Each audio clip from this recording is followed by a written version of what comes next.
നമസ്കാരം. നമസ്കാരം സാർ. നമ്മളിന്ന് കോഴിക്കോടിനെ കുറിച്ച് സംസാരിക്കുകയാണ്. പക്ഷേ കോഴിക്കോടിനെ കുറിച്ച് സംസാരിക്കുമ്പോൾ നമ്മുടെ മനസ്സിലേക്ക് കടന്നു വരുന്ന 3 UDF നേതാക്കളുണ്ട്. ഒന്ന് പ്രവീൺ, ഒന്ന് രമ, ഒന്ന് ഷാഫി പറമ്പിൽ. ഈ 3 പേരുടെ കൂടെ ഈ ത്രയത്തിൻ്റെ തൃക്കണ്ണ ഇവർ 3 പേരും കൂടെ തുറന്നാൽ CPM കരിഞ്ഞ് ഭസ്മമാകില്ലേ? അതായത് ഇത്തവണത്തെ കോഴിക്കോട് നടന്ന തദ്ദേശ സ്വയംഭരണ തെരഞ്ഞെടുപ്പിൽ ആസ്പദമാക്കിയിട്ടാണ് നമ്മൾ നിയമസഭാ തെരഞ്ഞെടുപ്പിനെ പറയേണ്ടത്. ചരിത്രത്തിൽ ഇന്നേ വരെ ഇല്ലാത്ത വിധത്തിൽ കോഴിക്കോട് ജില്ലയിൽ UDFൻ്റെ തേരോട്ടമായിരുന്നു എന്നുള്ളതാണ് സത്യം. ഞെട്ടിച്ച് കളഞ്ഞു അവർ ശരിക്കും. കാരണം കേരളത്തിൻ്റെ ചരിത്രം എടുത്തു നോക്കിക്കഴിഞ്ഞാൽ, അല്ലെങ്കിൽ കോഴിക്കോട് ചരിത്രം എടുത്തു നോക്കിക്കഴിഞ്ഞാൽ എല്ലാ കാലത്തും LDFനോടൊപ്പം ഉറച്ചു നിൽക്കുന്ന സ്ഥലങ്ങളാണ് പ്രത്യേകിച്ചും വടകര ഏരിയയിലെ 7 മണ്ഡലങ്ങൾ. ആ 7 മണ്ഡലങ്ങളിൽ ഏറ്റവും അധികം അവിടെ അത്രയും മാറ്റമുണ്ടാക്കുന്ന നേതൃത്വം കൊടുത്ത ആൾ പ്രവീൺ കുമാർ ആണെന്ന് പറയാൻ പറ്റും. പ്രവീൺ കുമാർ കഴിഞ്ഞ DCC പ്രസിഡന്റിന് ശേഷം കോഴിക്കോട് കോൺഗ്രസിൻ്റെ മുഖച്ഛായ തന്നെ മാറ്റിക്കളഞ്ഞു. പഴയ കോൺഗ്രസ് അല്ല. ഇന്ന് കോൺഗ്രസിന് ആളുകൾ ഒരു പ്രശ്നം ഉണ്ടായി കഴിഞ്ഞാൽ ആളുകളെ ഓടിയെത്തും. അതിന് കാരണം പ്രവീൺ കുമാർ എന്ന ലീഡറുടെ കഴിവ് തന്നെയാണെന്ന് പറയാൻ പറ്റും. പ്രവീൺ കുമാർ എല്ലാവരും കൂട്ടിയോജിപ്പിക്കുന്നത് മാത്രമല്ല, എവിടെയെങ്കിലും ഒരു പ്രശ്നം കോൺഗ്രസ്സുകാരനുണ്ടെങ്കിൽ അവിടെ ചാടി വീഴും. എവിടെയെങ്കിലും ജനങ്ങൾക്ക് പ്രശ്നമുണ്ടെങ്കിൽ അവിടെ ചാടി വീഴും. അങ്ങനെ അവസാനം അടി കിട്ടിയിട്ട് കയ്യും പൊട്ടേണ്ട അവസ്ഥ, പൊട്ടിയ കയ്യുമായിട്ടാണ് അദ്ദേഹം സമരത്തിന് പോയത്. ആ അദ്ദേഹത്തിൻ്റെ പോരാട്ട വീര്യം മലബാർ ഏരിയയിൽ, പ്രത്യേകിച്ചും നാദാപുരം വടകര ഏരിയയിൽ വടക്കൻ വീരഗാഥ പശ്ചാത്തലത്തിലെ ഉള്ള ഒരു കഥാപാത്രത്തെ പോലെ അവിടെ ധീരനായ പോരാളിയായി അദ്ദേഹം മാറി. അപ്പോൾ അത് വന്നോട് കൂടിയിട്ട് രമയുടെ പോരാട്ട വീര്യം അവിടെ നമുക്ക്, പിന്നെ ഷാഫി പറമ്പിലും കൂടെ അവിടെ വന്നപ്പോൾ ഈ 3 പേരും കൂടെയുള്ള ഒരു വല്ലാത്ത കെമിസ്ട്രി അവിടെ പ്രവർത്തിക്കുകയും അതിൻ്റെ വിജയമാണ് തദ്ദേശ സ്വയംഭരണ തെരഞ്ഞെടുപ്പിൽ ഉണ്ടായിട്ടുള്ളത്. അത് തന്നെയാണ് ഇനി വരാൻ പോകുന്ന നിയമസഭാ തെരഞ്ഞെടുപ്പിലും ഉണ്ടാകാൻ പോകുന്നത് എന്നുള്ളതാണ് സത്യം. നമുക്ക് ഉള്ളടക്കത്തിലേക്ക് കടന്നു കഴിഞ്ഞാൽ, യഥാർത്ഥത്തിൽ TP ചന്ദ്രശേഖരൻ്റെ വധത്തോടുകൂടി ആ ഏരിയയിലെല്ലാം വലിയ ഇളക്കങ്ങൾ ഉണ്ടാക്കിയെങ്കിലും കാര്യമായ നേട്ടങ്ങൾ UDFന് ഉണ്ടാക്കാൻ പറ്റിയില്ല, RMPക്ക് ഉണ്ടാക്കാൻ പറ്റിയില്ല. അവർ ചേർന്നിട്ടും ആകപ്പാടെ ഒരു വടകര മാത്രമാണ് പിടിച്ചെടുക്കാൻ പറ്റിയത്. ബാക്കി ആ ഏരിയയിലുള്ള പേരാമ്പ്ര, കുറ്റ്യാടി, നാദാപുരം, കൊയിലാണ്ടി, ബാലുശ്ശേരി തുടങ്ങിയിട്ടുള്ള 6 മണ്ഡലങ്ങൾ UDFനോടൊപ്പമല്ല ഉണ്ടായിട്ടുള്ളത്, LDFനോടൊപ്പം. വടകര ഒഴിച്ച് 5 മണ്ഡലങ്ങൾ LDFനോടൊപ്പമാണ് ഉണ്ടായിട്ടുള്ളത്. കോഴിക്കോട് ജില്ലയിൽ തന്നെ 2 മണ്ഡലങ്ങൾ മാത്രമാണ്, കൊടുവള്ളിയും അതേപോലെ വടകരയും മാത്രമാണ് UDFനോടൊപ്പം നിന്നത്. അപ്പൊ ഇത്തവണ കോൺഗ്രസിനൊന്നുമില്ലെന്നുള്ള പ്രത്യേകത. അതെ, കോഴിക്കോട് ജില്ലയിൽ കോൺഗ്രസിന് ഒരു സീറ്റ് പോലും കിട്ടിയിട്ടില്ല എന്നുള്ളത് വളരെ ദയനീയമായിട്ട്. അപ്പൊ ഈ ഏരിയയിൽ ഇത്തവണ നമ്മൾ കോഴിക്കോട് ജില്ലയിൽ മൊത്തം 13 സീറ്റാണ് ഉള്ളത്. അതിൽ 6 സീറ്റിനെ പറ്റി വടകര ഏരിയ, നമ്മളെ രമയുടെ തട്ടകം എന്താണ് എന്നുള്ളത് നോക്കാം നമുക്ക്. രമയുടെ തട്ടകത്തിൽ വടകര കഴിഞ്ഞ ശേഷം രമ ജയിച്ചിട്ടുള്ളത് 4000, അവിടെ ജയിച്ചിട്ടുള്ളത് നാദാപുരത്ത് 5365 വോട്ടിൻ്റെ ഭൂരിപക്ഷത്തിനാണ് ജയിച്ചിട്ടുള്ളത്. കഴിഞ്ഞ ശേഷം വടകര ജയിച്ചിട്ടുള്ളത്, രമ ജയിച്ചിട്ടുള്ളത് 7491 വോട്ടിനാണ്. അതേ സ്റ്റാൻഡ് തന്നെയാണ്, 7994 വോട്ടാണ് ഇപ്പോഴത്തെ തദ്ദേശ സ്വയംഭരണ തെരഞ്ഞെടുപ്പ്. എന്നാൽ ലോക്സഭാ ഇലക്ഷനിലോ 22,000-ൽ മേലെ വോട്ടിന്റെ ഭൂരിപക്ഷം ഷാഫി പറമ്പിൽ ഉണ്ടാക്കിയ സ്ഥലമാണ്. അപ്പോൾ ആ ഷാഫി പറമ്പിൽ പ്ലസ് രമ എന്ന് വേണമെങ്കിൽ പറയാം. ആ എഫക്റ്റ് വടകരയിൽ ഇപ്രാവശ്യം ഉണ്ടാകും. രമയുടെ കൃത്യമായിട്ടുള്ള വർക്ക് ആ ഏരിയ കംപ്ലീറ്റ് ഇളക്കി മറിച്ചിട്ടുണ്ട്.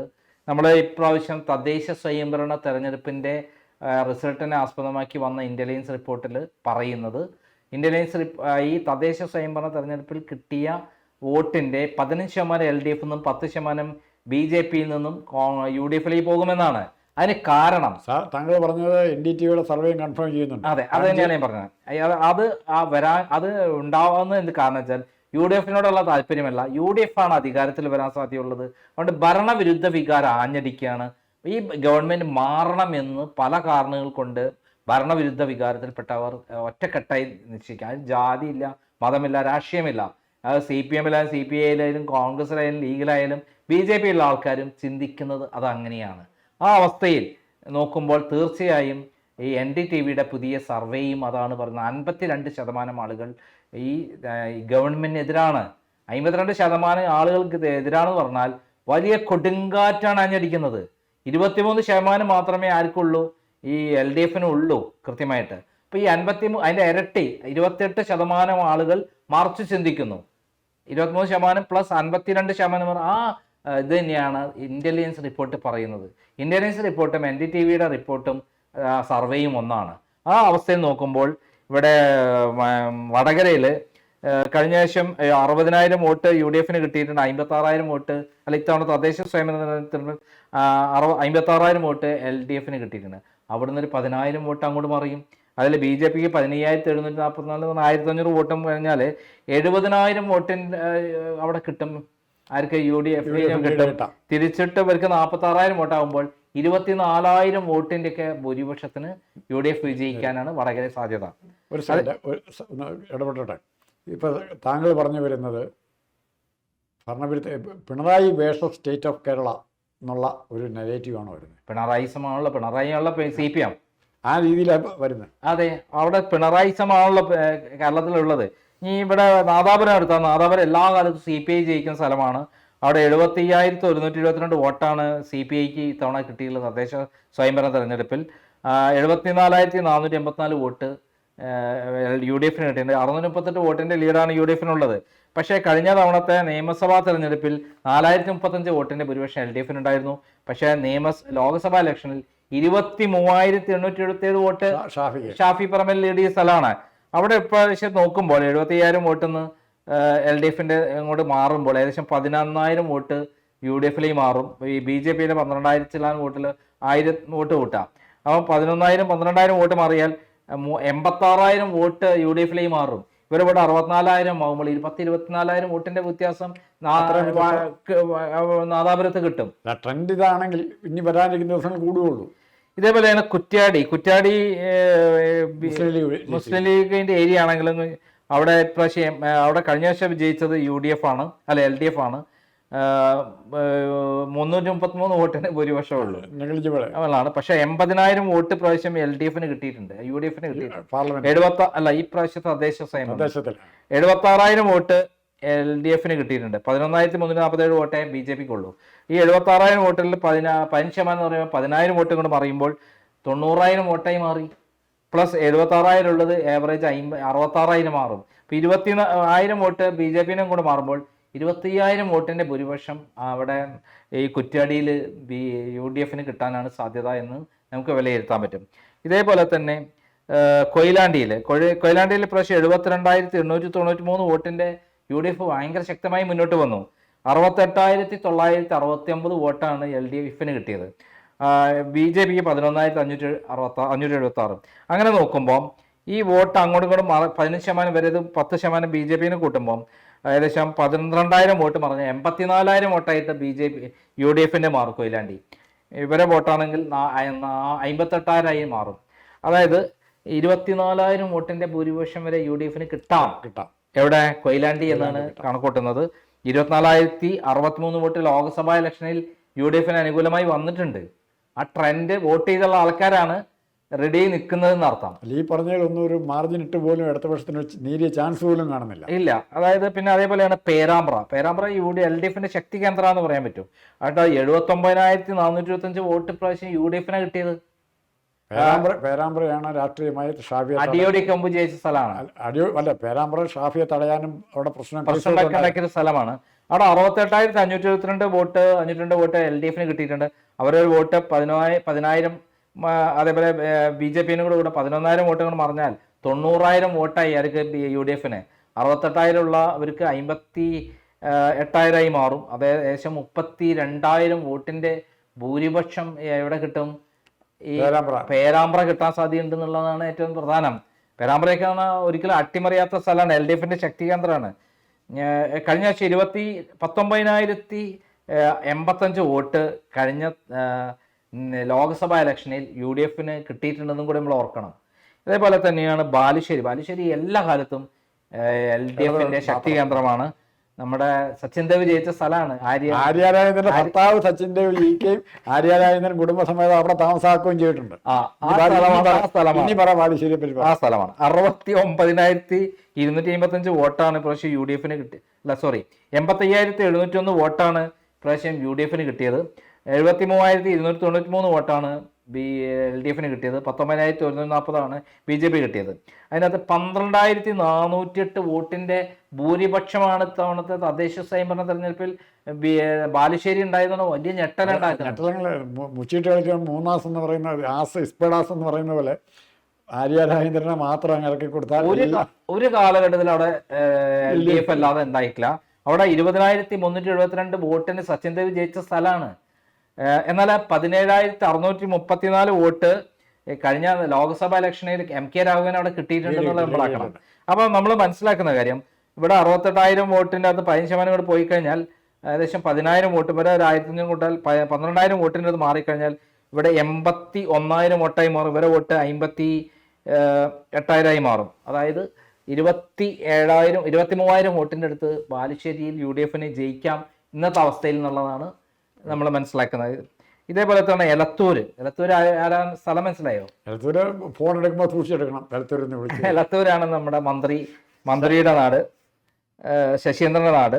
അവിടെ ഇപ്രാവശ്യം UDF അല്ല LDF 5,900. ശശീന്ദ്രൻ ജയിക്കുന്ന രാഹുൽ മാങ്കൂട്ട്, അതുപോലെ CPM-ലായിരുന്ന രാഹുൽ മാങ്കൂട്ടത്തിന് ഒരു കുഴപ്പം വരികയില്ലായിരുന്നു. ശശീന്ദ്രനായതുകൊണ്ട് ഇപ്പോൾ ഇപ്പോഴും മന്ത്രിയായിട്ടിരിക്കുക. 5,938 വോട്ടിന്റെ ഭൂരിപക്ഷത്താണ് തദ്ദേശ സ്വയംഭരണ തെരഞ്ഞെടുപ്പ് ഉണ്ടായിട്ടുണ്ട്.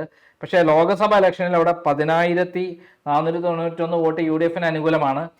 നിയമസഭയിലോ കഴിഞ്ഞ നിയമസഭയിൽ 38,502 വോട്ടിന്റെ ഭൂരിപക്ഷം കിട്ടിയ സ്ഥലമാണ് എലത്തൂര്.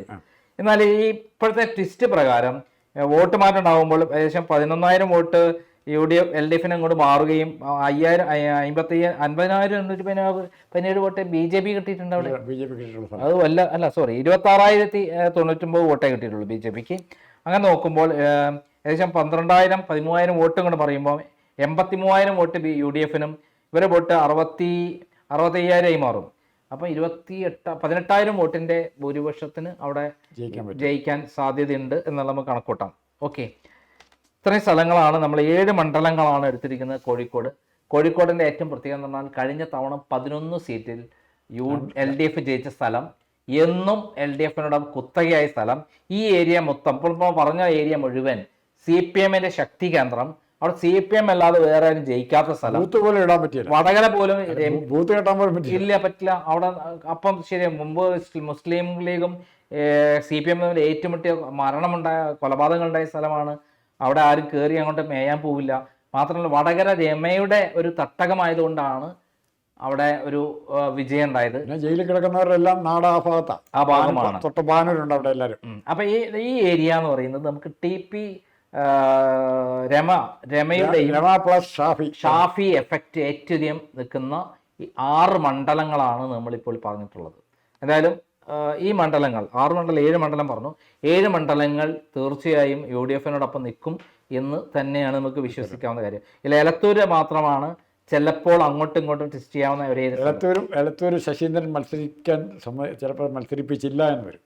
കാരണം അതിനുള്ള ശശീന്ദ്രൻ മത്സരിച്ചാലും വേറെ ആരും നിന്നാലും CPM ശക്തി കേന്ദ്രമാണ്. അല്ല, അങ്ങനെയല്ല. ശശീന്ദ്രനെ മാറ്റുന്ന 2 കാരണങ്ങളുണ്ട്. ഒന്ന് മറ്റേ സ്ത്രീ വിഷയത്തിൽ ഫോൺ സംഭാഷണം, 2 മൂട്ടിൽ മരമുറി കേസിൽ റിപ്പോർട്ടർ. അതുകൊണ്ടാണ് ശശീന്ദ്രൻ്റെ പൊളിറ്റിക്കൽ ക്ലൗട്ട് റിപ്പോർട്ടർ ചാനലിൽ കൂടി ഉള്ളതാണ്. അപ്പോൾ അവരുടെ സ്വാധീനം കുറഞ്ഞു വരുന്നുണ്ട്. അതുകൊണ്ട് ശശീന്ദ്രനെ ചിലപ്പോൾ മാറ്റി നിർത്തി വേറെ ആരെങ്കിലും ചെറുപ്പക്കാരെ കൊണ്ടുവരാനായിട്ട് അല്ല, അത് സാധ്യതയില്ല എന്നാണ് ഞാൻ മനസ്സിലാക്കുന്നത്. ശശീന്ദ്രനെയും അതേപോലെ കുട്ടനാട് ആ കോൺഗ്രസ് നേതാവിനെ തന്നെ നിർത്തും എന്നുള്ളതാണ് പുറത്തു വന്ന വിവരം. പവാർ അനുമതി കൊടുത്തു എന്നൊക്കെ പറഞ്ഞ വാർത്തയുണ്ട്. അതുകൊണ്ട് വേറെ ആർക്കും അവിടെ, അല്ലെങ്കിൽ കോൺഗ്രസിൽ ആരും ഇല്ലല്ലോ കോൺഗ്രസ്. CPM മേടിക്കാൻ സീറ്റ്. അല്ല, അതും സാധ്യത കുറവാണ്. കാരണം പിണറായി വിജയന്റെ ബന്ധുവാണ് ശശീന്ദ്രൻ. പിന്നെ ക്വാളിഫിക്കേഷൻ ഉണ്ട്. മുമ്പ് ഒരു പെണ്ണിനോട് വളരെ മോശമായി പെരുമാറി, അശ്ലീലമായി സംസാരിച്ചു എന്നൊരു ക്വാളിഫിക്കേഷൻ ഉള്ള ഒരാളെ എങ്ങനെ പിണറായി വിജയൻ മാറ്റും എന്നാണ് കരുതുന്നത്. എന്താണ് ഇങ്ങനെയൊക്കെ പറയുന്നത്? പിന്നെ ബന്ധുവാണ്, ബന്ധുക്കളെയും കൂടെ നിന്ന ആൾക്കാരെ അങ്ങേര് സഹായിച്ചുള്ള നിലപാടാണ് പിണറായി വിജയനുള്ളത്. അപ്പോ ഇങ്ങനെ കൂടെ നിന്നവരെ സുധാകരനെ സഹായിച്ചിട്ടില്ല, രവീന്ദ്രനാഥനെ സഹായിച്ചില്ലല്ലോ. അല്ല, അത് അവർ ക്വാളിറ്റി ഇങ്ങനത്തെ ഒന്നും ചെയ്തില്ലല്ലോ. അവരൊക്കെ മാന്യമായ രാഷ്ട്രീയ പ്രവർത്തനം നടത്തുകയും സമൂഹത്തിന് മാതൃകയുള്ള ആൾക്കാരാണ് G സുധാകരനും അതേപോലെ രവീന്ദ്രനും പോലെയുള്ള ആളുകൾ. അവരെയൊക്കെ നമ്മൾ എന്താ പറയുന്നത്? പിണറായി എന്ന് പറയുന്നത് P ശശിയെ ആ ക്വാളിറ്റി ഉള്ളതുകൊണ്ടല്ലേ അവിടെ കൊണ്ടുപോയി സെക്രട്ടേറിയറ്റ് നിർത്തി, പൊളിറ്റിക്കൽ സെക്രട്ടേറിയറ്റ്. അപ്പോൾ ആ ക്വാളിറ്റി ഇവിടെയും കാണിക്കും. ശശീന്ദ്രൻ സ്ഥാനാർത്ഥിയാവും. പക്ഷേ ശശീന്ദ്രൻ എത്ര പ്രാവശ്യം തോൽക്കും എന്നുള്ള സംശയം. നാളെ നമുക്ക് ചർച്ച ചെയ്യേണ്ട ശൈലജയുടെ പുതിയ മുഖമാണ്.